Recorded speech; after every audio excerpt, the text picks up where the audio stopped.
मध्ये शिल्पा मॅडमनी मला इन्व्हाइट केलं. सर्वप्रथम त्यांच्या टीमचे आणि त्यांचे मी धन्यवाद करतो.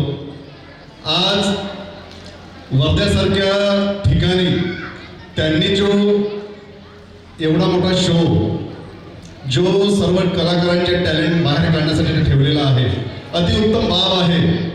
कारण की अशा शोमधूनच टॅलेंट बाहेर निघतं, कलाकार बाहेर निघतात. मी काही तुमच्या दूरचा नाही आहे. सर्वात इम्पॉर्टंट सांगायचं म्हणजे शिल्पा मॅडमनी आणि त्यांच्या मिस्टरनी मला फोन केला की सर तुम्हाला यायचं आहे. मी सांगितलं त्यांना की माझी नाळ, माझा जन्म वर्धा जिल्ह्यातील देवडी येथील आहे, त्याच्यामुळे मी नक्की येणार, तुम्ही बिलकुल टेन्शन घेऊ नका. सकाळीच मी मुंबईवरून आलो, नागपूरला मी राहतो. वेळेचं महत्त्व आणि शिल्पा मॅडमच्या विनंतीला मान देऊन मी आलो. आणि मला माहीत आहे की वर्धेमध्ये किती टॅलेंट आहे. या टॅलेंटचं कौतुक केलं तेवढं कमीच आहे. नक्कीच असे फॅशन शो त्यांनी घेत राहावे आणि तो टॅलेंट बाहेर निघत राहावं.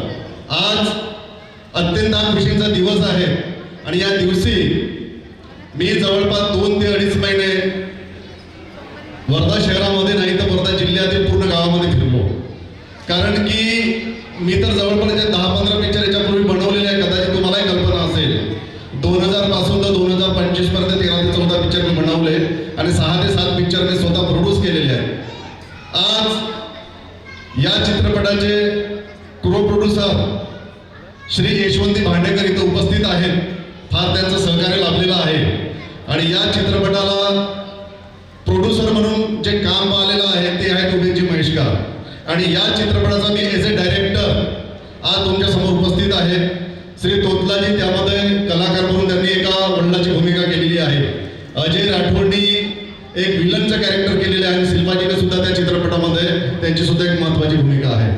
चित्रपट करत असताना आज बरेचसे लोकेशन्स, बऱ्याचशा गोष्टी ऑर्गनायझर करणे, त्यानंतर सर्व करता 1.5-2 महिन्यामध्ये हा चित्रपट कम्प्लीट झाला आणि अवघ्या 2 महिन्यामध्ये हा चित्रपट आपण पडद्यावर आणतो आहे. त्या चित्रपटाचं नाव आहे भीम जयंती. हा भीम जयंती 11 एप्रिलला रिलीज होईल आणि संपूर्ण वर्धा जिल्हाच नव्हे तर संपूर्ण महाराष्ट्रामध्ये हा चित्रपट नक्कीच गाजेल असा मला विश्वास आहे. त्याबद्दल मी एशियन फॅशन शोचे शिल्पाजी तेलंग मॅडमचे, त्यांच्या मिस्टरचे